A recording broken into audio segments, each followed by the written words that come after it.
Assalamualaikum warahmatullahi wabarakatuh.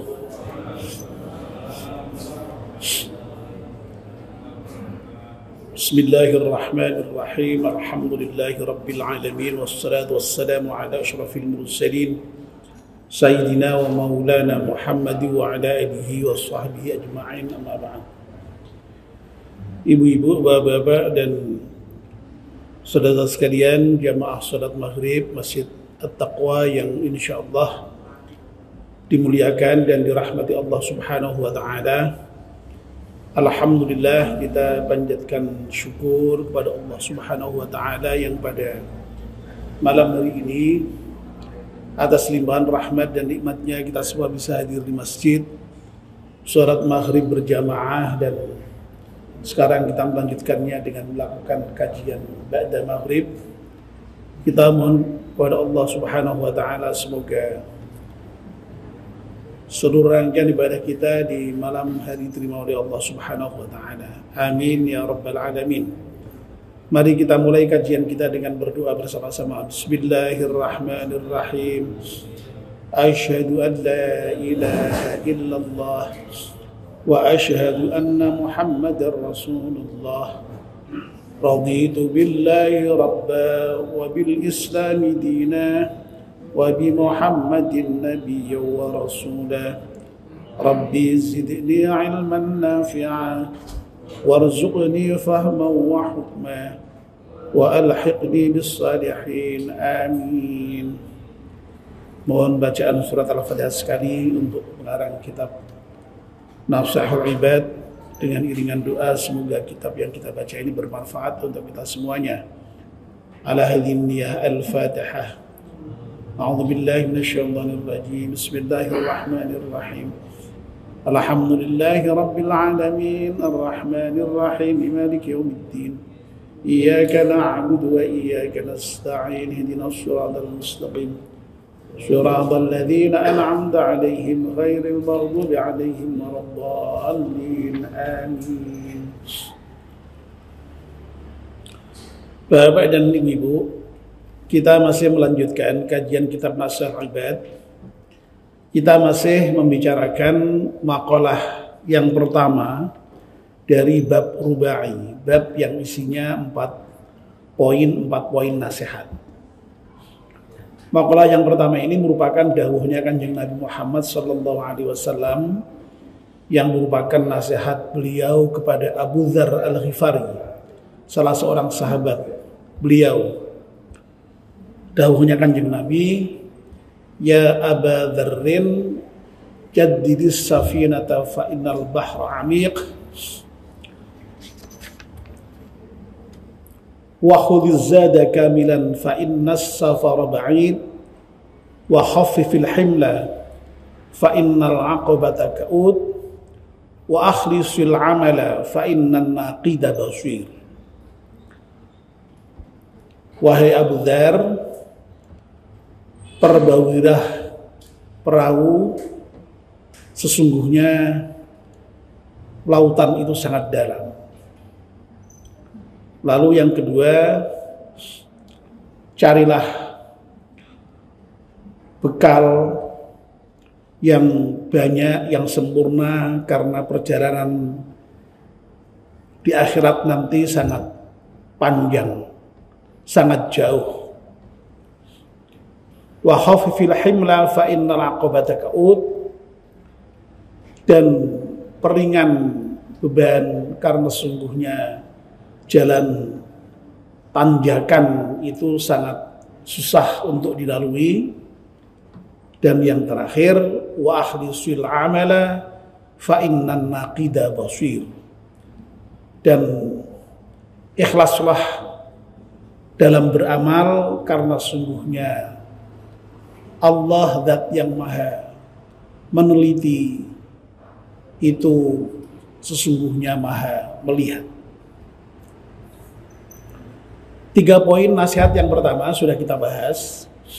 Malam ini kita akan membahas poin yang keempat atau yang terakhir dari makalah yang pertama ini. Wa akhlisil amala fa innan naqida basir. wa akhlisil amala, dan ikhlaslah di dalam beramal. Fa innan naqida, karena sesungguhnya yang menyelidiki, yang meneliti, yang mengkritik.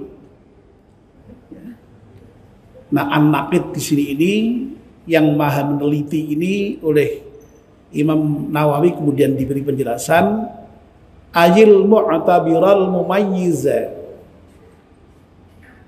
Yang dimaksud dengan an-naqid atau yang meneliti, yang mengkritik ini adalah yang menilai, yang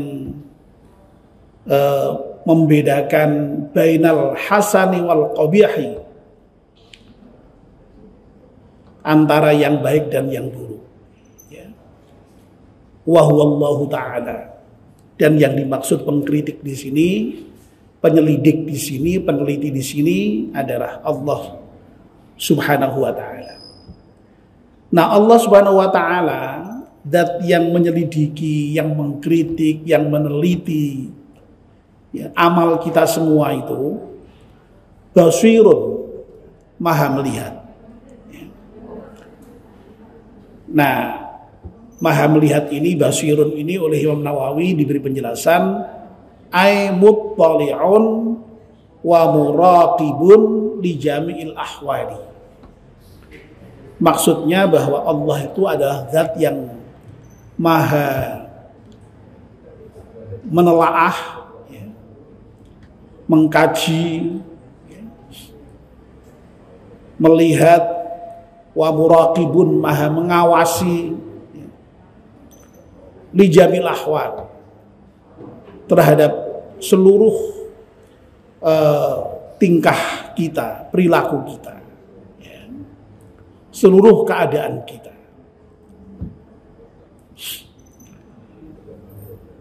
Saya kira ini cukup jelas ya bahwa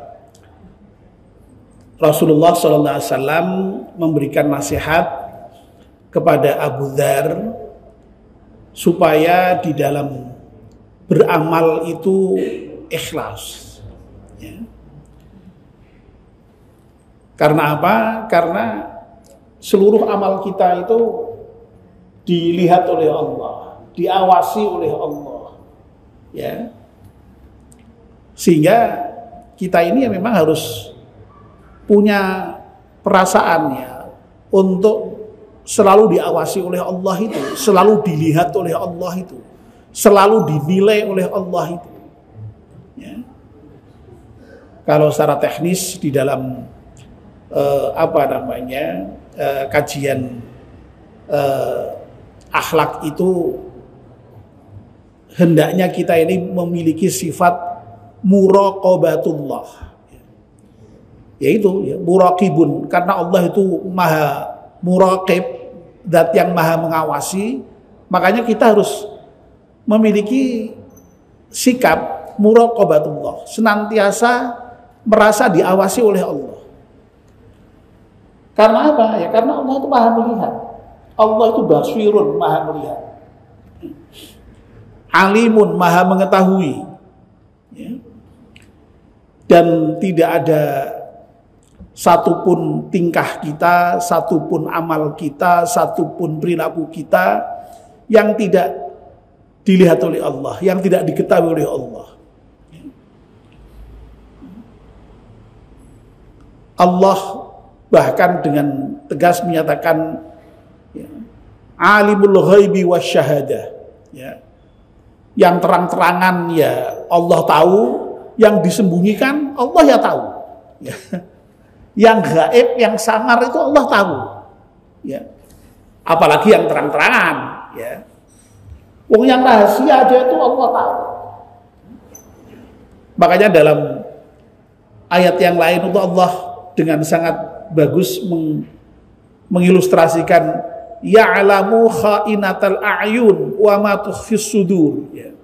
Allah itu mengetahui itu kerdipan mata kita ya. Kadang-kadang kita itu kan sok main mata itu ya. Ya. Main mata itu kan kadang-kadang orang nggak tahu itu karepe piye itu ya. Allah tahu itu. Ya. Jadi kalau dulu Pak Edi kedip-kedip dengan Bu Edi itu misalnya, Allah tahu itu Pak dulu Pak, ya. Ya. Atau kedip-kedip yang lain tuh tahu itu Allah itu. Orang lain belum tahu maksudnya apa itu kedip-kedip itu. Apa memang kelilipan tenanan apa ada maksud lain itu ya. Ya. Itu Allah tahu itu. Ya. Khianatnya mata itu tahu Allah itu. Ya. Wa ma tukhfis sudur, ya. Bahkan yang disembunyikan di dalam hati, di dalam dada sanubari sekalipun itu Allah tahu, ya. Nah, kalau kita kan enggak. Kita ini kan taunya kan yang dohir-dohir saja, taunya yang jelas-jelas saja, ya. Yang batin sudah nggak tahu, ya. Ya, makanya ada ungkapan apa itu namanya dalam peribahasa itu, Allah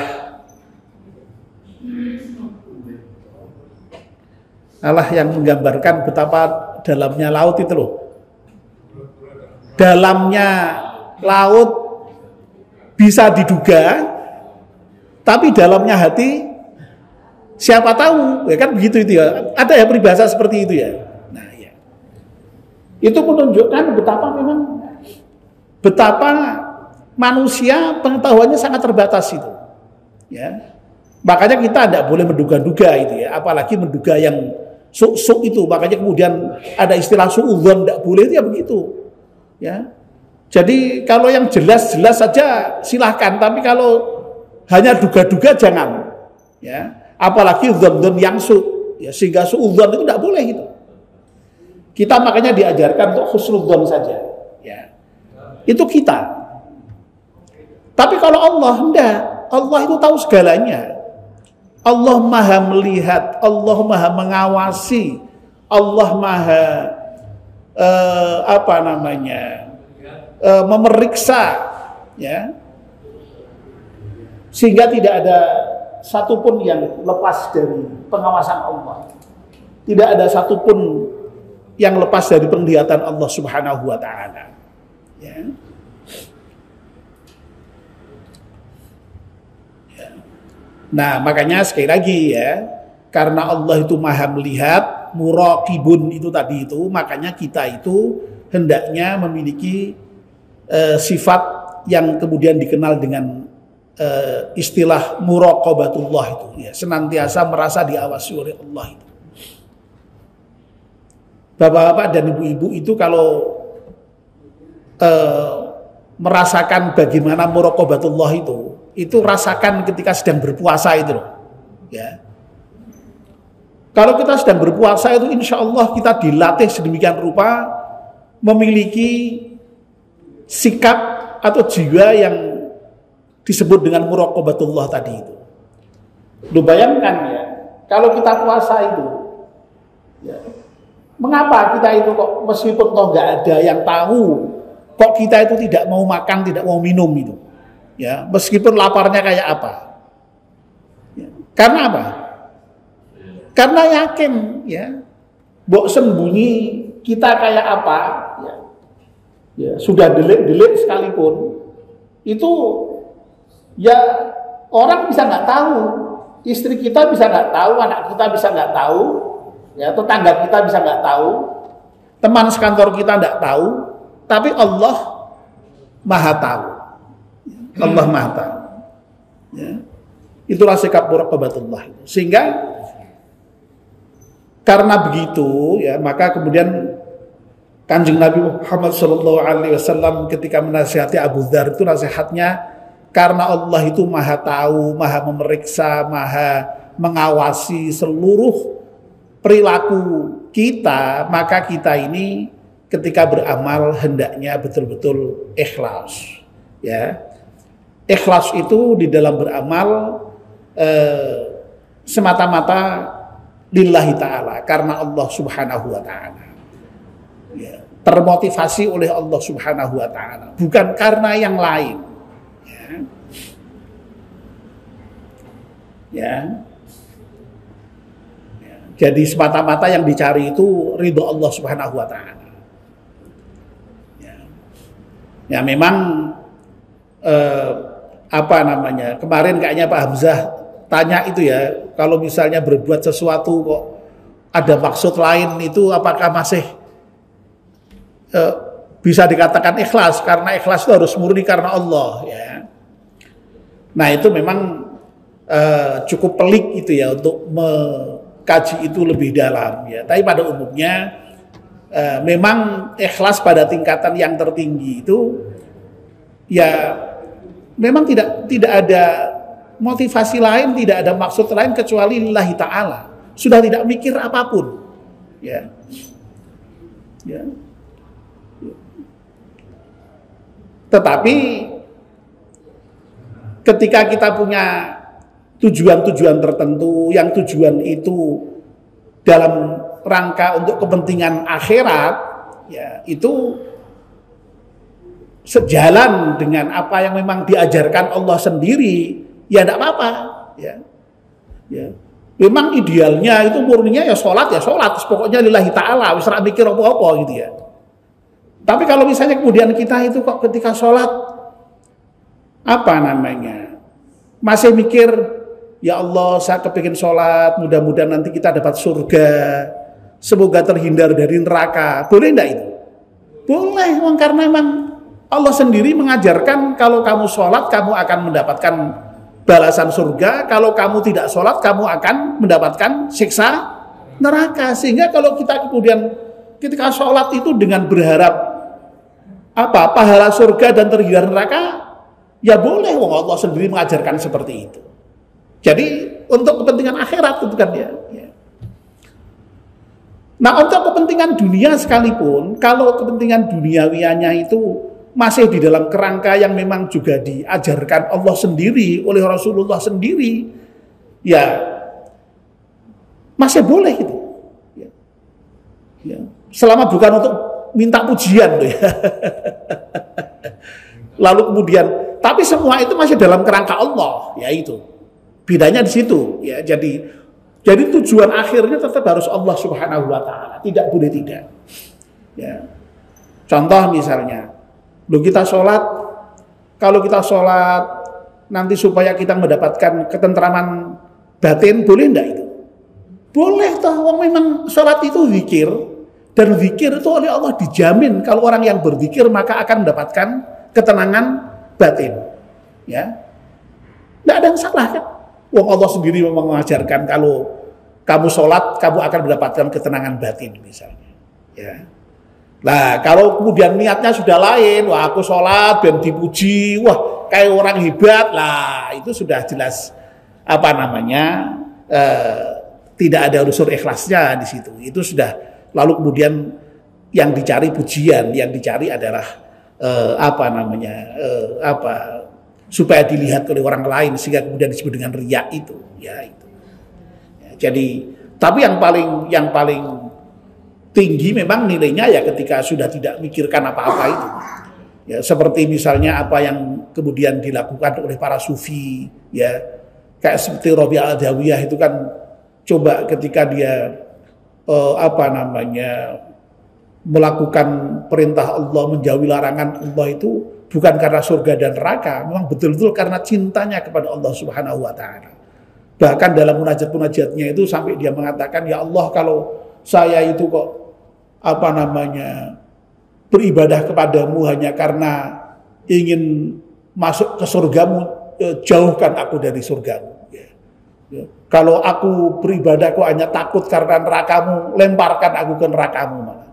Sampai begitu. Ya. Itu salah satu penghayatan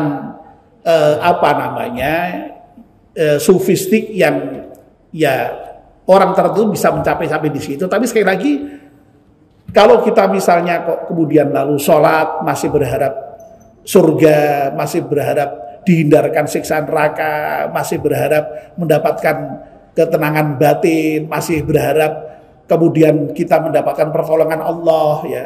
Karena Allah memang memerintahkan kita wasta'inu bis-sabri was-shalah. Mintalah kepada Allah dengan sabar dan sholat. Berarti memang kalau kita sholat ya ingin untuk supaya mendapatkan pertolongan Allah itu tidak salah juga kan. Wong Allah sendiri menyatakan seperti itu. Nah, itu kira-kira begitu Pak Hamzah ya. Jadi memang tipis ya. Ikhlas itu harus hati-hati betul ya.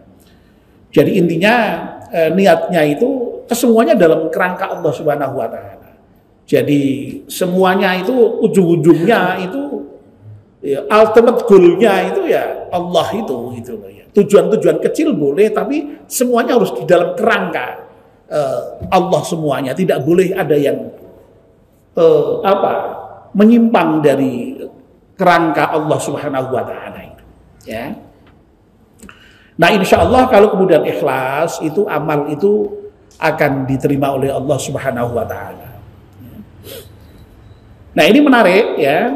Kemudian Imam Nawawi ini mengutip pendapat Abu Sulaiman Ad-Darani, salah seorang sufi ya. Apa kata Abu Sulaiman Ad-Darani? Qala Abu Sulaiman Ad-Darani,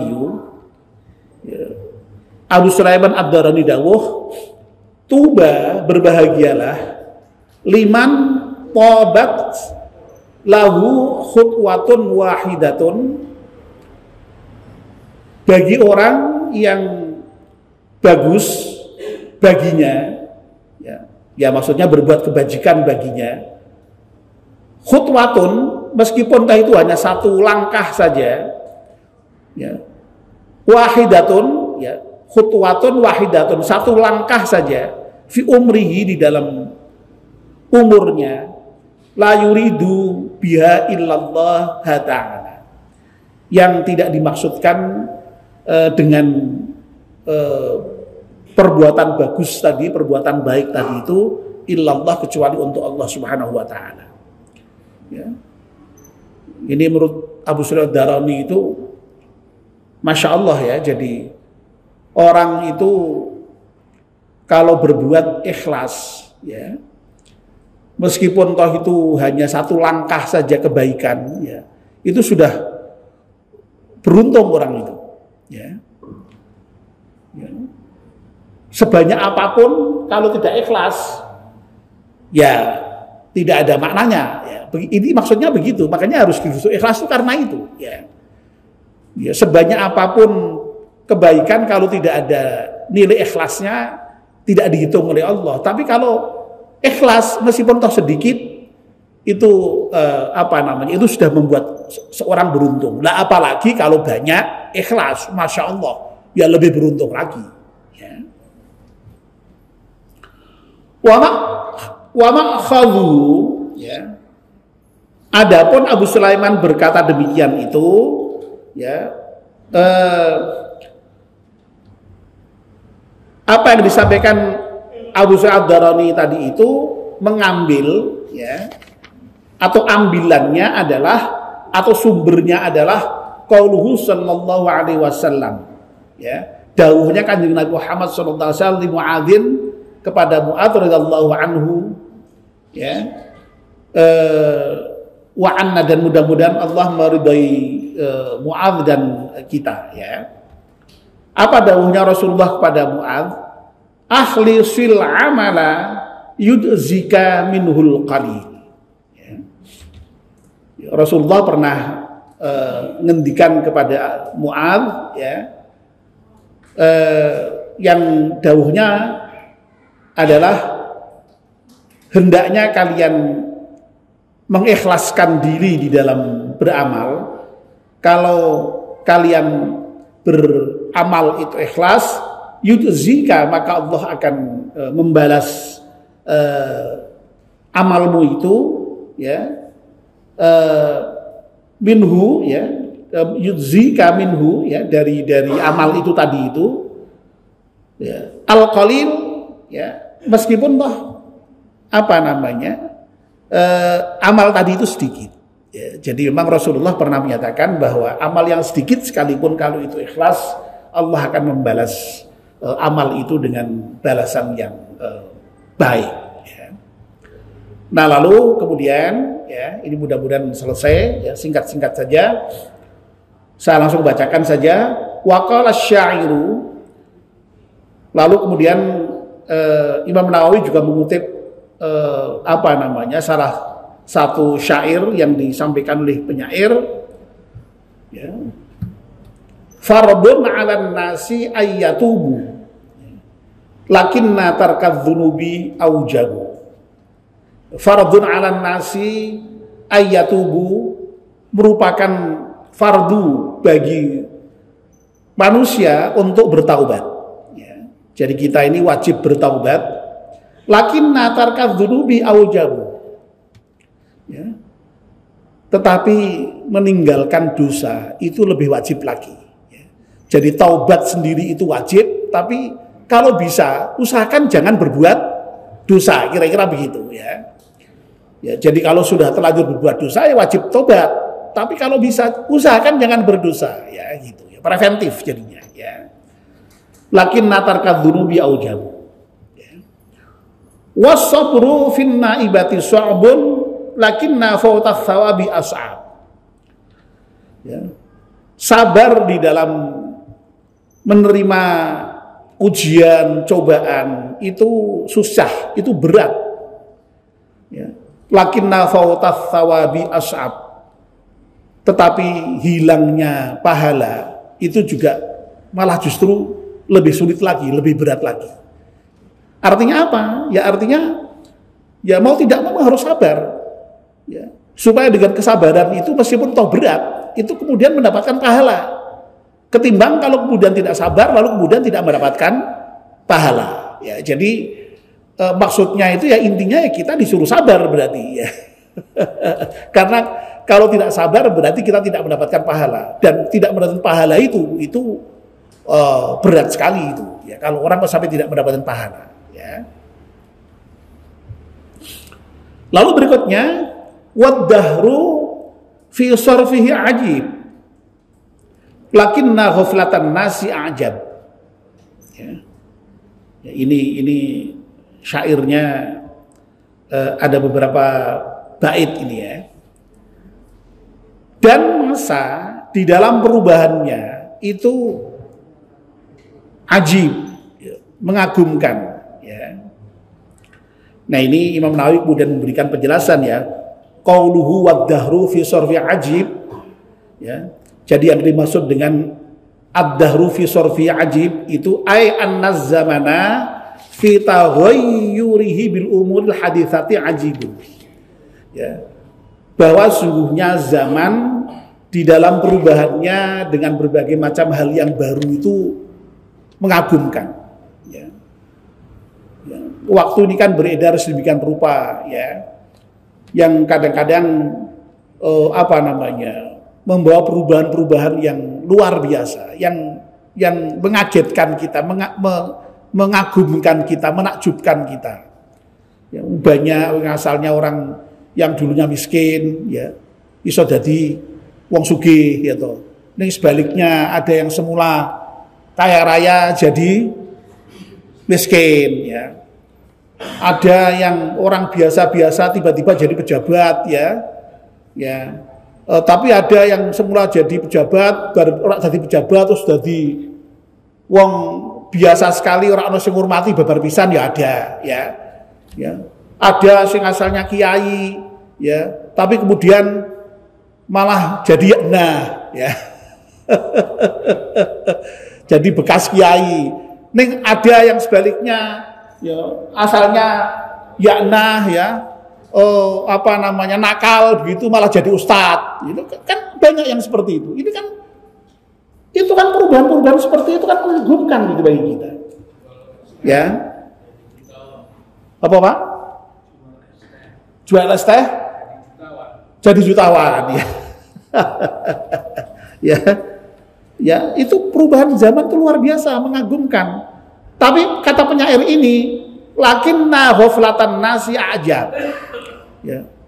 Tapi manusia yang lalai itu lebih mengagumkan lagi. Wis jelas, ya, kenyataannya seperti itu, ya, perubahan-perubahan seperti itu mestinya kan bisa belajar banyak, ya. Tapi kok orang kok ya lalai, akhirnya kemudian ya jatuh pada lubang yang sama dengan orang lain, ya. Tidak bisa mengambil iktibar, tidak bisa mengambil pelajaran, ya. Padahal jelas itu ya, yang namanya peristiwa yang berlalu itu kan untuk ibrah ya, untuk pelajaran. Tapi manusia itu banyak yang lalai, yang tidak bisa mengambil pelajaran. Nah itu kan ajib meneh nih, ya. Jadi perubahannya sendiri ajib, ya. Tapi orang yang lalai itu kata penyair ini lebih ajib lagi, lebih apa namanya? Gumbung ke meneh ya, begitu kira-kira. Ya. Dan yang terakhir, wa kullu ma qad yaji qarib. Lakinnal mauta min dzaka aqrab. Ya. Semua hal ya, yang akan datang itu sesungguhnya dekat. Ya, pokoknya asal ada yang mau datang itu dekat. Ya. Apa saja itu? Ya. Lakinnal mauta min dzaka aqrab. Tetapi meskipun toh semuanya itu dekat, kematian itu lebih dekat dibandingkan dengan semua yang akan datang. Karena kematian itu merupakan hal yang pasti, sementara yang lain-lain itu belum tentu datang. Ya. Rizki yang kadang-kadang wis di Arab teko jebule gagal ora teko, ya. Gawean sing wis Arab teko jebule pleset, ya. Ana tamu sing jarine arep teko wis disiapke, ya. Ora sida teko, wes. Lah, tapi kalau kematian itu pasti datang, ya. Dan kadang-kadang datangnya malahan mendadak. Yaitu makanya Masya Allah ini pelajaran bagi kita ya, bahwa dengan beberapa peringatan dari penyair ini mudah-mudahan kita ya kemudian mau serius di dalam beramal ya, menghindari dosa ya, kemudian lalu mengejar tadi itu pahala ya, bisa menjadikan pelajaran dari berbagai macam peristiwa yang berlalu di dalam sejarah itu sebagai ibrah, dan juga bisa belajar dari kematian yang memang sangat dekat itu, sehingga kita kemudian juga bisa mempersiapkan kematian itu dengan sungguh-sungguh, yakni dengan beramal yang ikhlas tadi itu. Amin ya rabbal alamin ya. Nah, mudah-mudahan ya nasihat-nasihat Kanjeng Nabi yang ada 4 kepada Abu Dzar ini juga mudah-mudahan kita bisa memperhatikan, dan mudah-mudahan kita bisa mengambil pelajaran dari nasihat Rasulullah sallallahu alaihi wasallam itu. Amin ya rabbal alamin. Mari kita akhiri kajian kita malam ini dengan berdoa bersama-sama. Bismillahirrahmanirrahim.